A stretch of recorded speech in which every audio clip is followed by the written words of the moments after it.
I'm not quite sure. It's New Rest or New Rest. Yes, and I'm standing here with the councillor. Councillor, just introduce yourself and give us an update of what's happening in the area at the moment. My name is Toban Mo is my surname. I'm the Ward Councillor from 2021, Ward 5. Yesterday around 11 o'clock there was a fire here, and the 200 shacks are affected, and there is a lady that lost her life, and may her soul rest in peace. We are still waiting for the investigation so that we can be told what happened, because apparently there are many stories, the community have many stories, but the police are doing their work to make sure that we're getting to the bottom of the story. But there are 800 people that are confirmed to be affected. In terms of the list, I think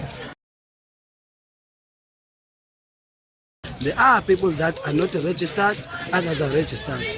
And now we are still making sure that we are verifying the list to make sure that everyone who is supposed to get the starter kit in terms of the material from the municipalities informal settlement is getting the list. So that's where we are now. Exactly, even there is a process that we're dealing with to make sure that they are moving to sleep at the community hall. After that, even the issue of cleaning.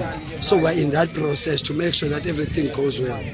So, Councillor, can I confirm what you've said now? Yes. So there's currently in excess of 200 structures that has burned down. Yes. Close to 800, even more than 800 people has been affected. Yes. The final figures has not been confirmed because the challenge is that either there has been illegally erected structures between those that were numbered, as well as the issue that we normally have where some of these structures were rented out to other people. Is that also an issue here? The issue here, firstly, it's an issue of you give someone a number of the informal structure, and after that, this person creates 3 doors within that structure. After that, if you've got number 10, we've got number 10A, number 10B, number 10C. So he extends the structure. Yes, on the basis of there is some money they are doing through foreign nationals.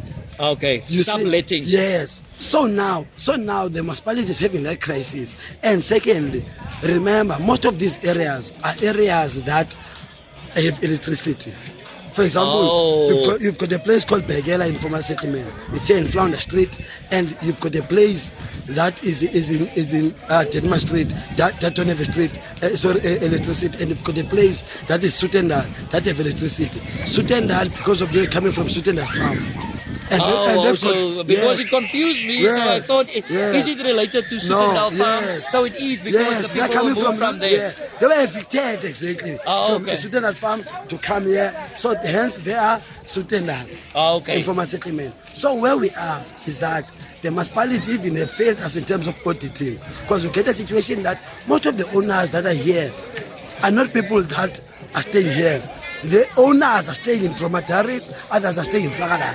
Because so I did read in some of the earlier comments that they were supposed to be moved to Flakaland. Yes. So some of them were moved, but they left their structures to be inherited or sold. Yes. No, the issue is that the municipality is not monitoring the process. So they don't break down the structure when they give the key. Yes. When they're giving the key, they're just giving the key. After that, those people are putting the tenants, if I might put it. Yeah. They're putting the tenants, and those tenants are staying there. After that, those people are collecting funds, and they don't even care what happens here.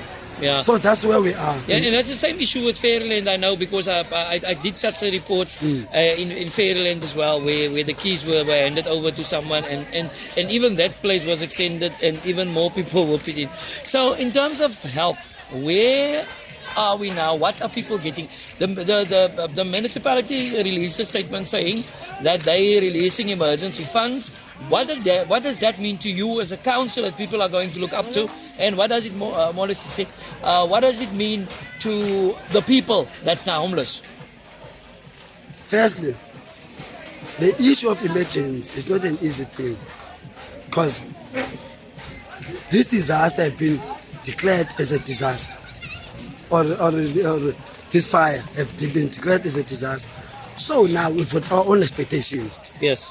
And our expectation is that when it declares as a disaster, they must go even to other departments to make sure that people are getting documentation, they're getting their A coordinated effort. Yes. In all Through departments. all the structures, all the spheres of government. From national till where we are as councillors. And secondly, there's an issue that we must deal with. It's an issue that there was an NGO that came. I'm not sure, but it's a Muslim NGO. But it's something. Gift of the Givers. There was a Gift of the Givers. They gave food, and there was another one called the Relief something. But now they're going to come even tomorrow. But now where we are in a situation that the municipality is trying to make sure that people are getting a place to sleep. But the municipality have not provided food. They have not provided even sanitary, the products in terms of just people taking care of themselves just to get through a day decently, to dignity packs. Yes, I think the dignity packs on the basis that you've got your washing rack, you've got your roll on, yes, and that's one toothbrush, that type of thing. Yes, but they didn't provide it. Our crisis now have stuck on the basis that the municipality failed in terms of auditing. The municipality, if the municipality knew who is here, it was going to be a smooth ride.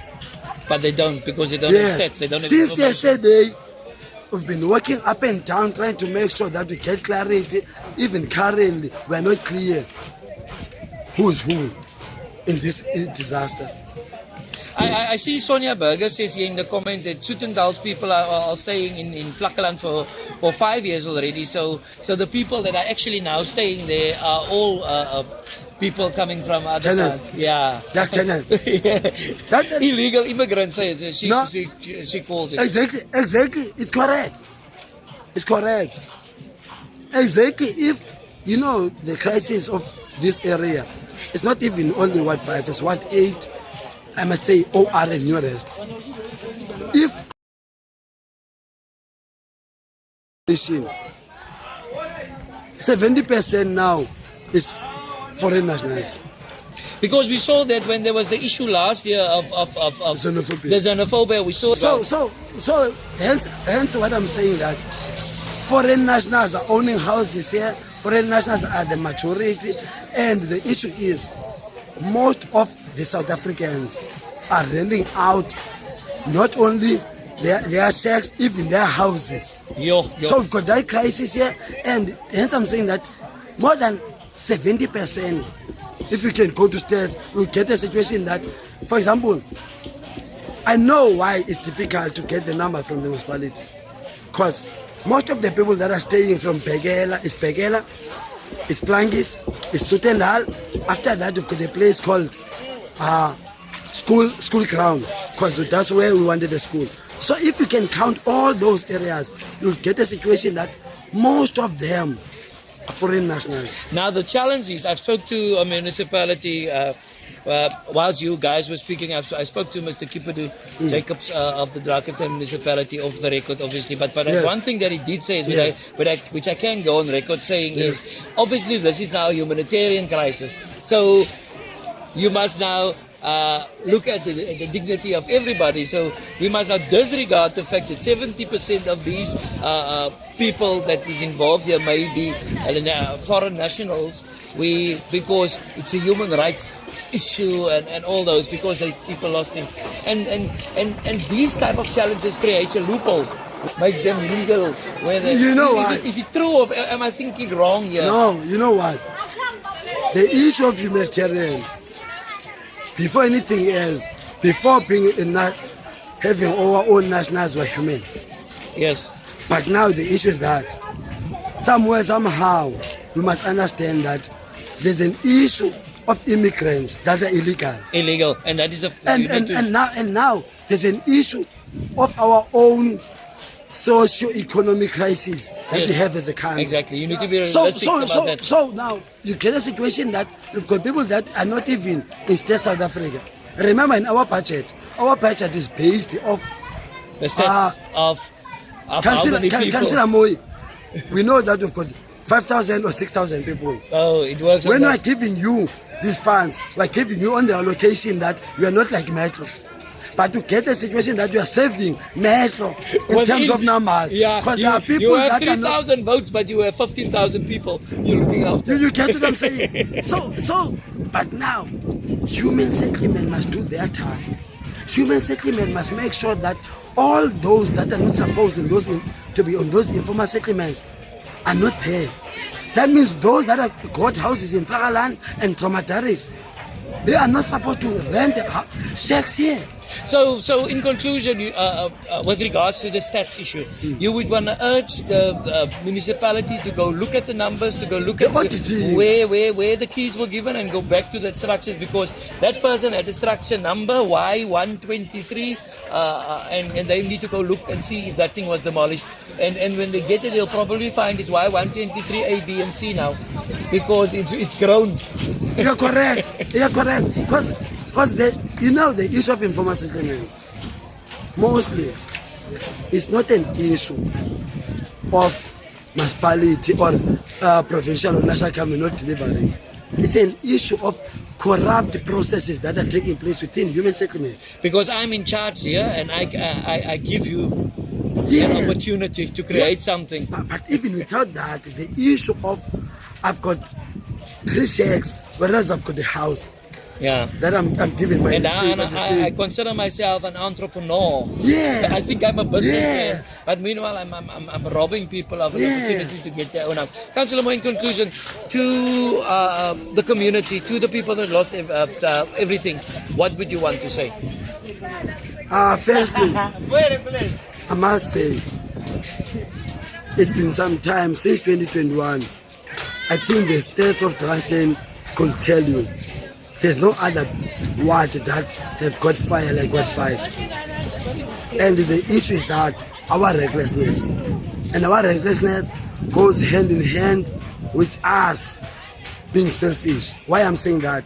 I'm saying that on the basis that you can't not make sure that if your neighbor they have a light, you must knock and check if he's sleeping or what. Yes. And secondly, is the issue that is involving our municipality. The electrification of the informal settlements is in crisis. We must electrify informal settlements so that there is no illegal connection. Because if there was no illegal connection, we're not going to get this crisis. Mostly, it's illegal connection that creates more fire. And it's bad. But I must say, to the family of the deceased, as Ward 5 Councillor Tobani Mui, I'm feeling your pain. And I'm going to be with you all the way. From tomorrow, since yesterday, I'll make sure that everything that I must do in my powers, and I'm going to call even my ward committee tomorrow morning to take them on board to make sure that everyone is wearing his or her boots to be on the ground. Because I've got 10 people that are working with me as a councillor. Awesome. Thank you so much for that. You know, I did an earlier recording on the site itself, and I said this, that I see numerous law enforcement officers and members of Drakenstein sitting at the Colibri Hall and protecting the hall. But what we need here is boots on the ground. And thank you so much for that statement that you said, that you will have your pupils with boots on the ground. Yes. Councillor Moy, thank you so much for taking out the time. I know you are in crisis mode. I know you're resolving issues here. I know you're trying to get everything together, because at the end of the day, you're the face that people are looking toward in Ward 5. And I can only tell you, sterkte. There's no English word for sterkte.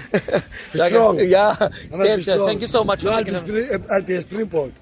You see my colors. Yeah, thank you. So, thank you. God bless. Springbok is strong. Yeah, God Tell bless my you. brother. Thank you so much. Thanks a lot. Thank you so much. So I was talking to Councillor Moy there, and he was just giving me some background in terms of what has been happening here in Bikweni. We're of course off the site where the destruction took place, but what happened is more than 200 shacks was burned down in the fire last night. It started around 12 and was reported to the Drakenstein municipality. They responded with 2 vehicles.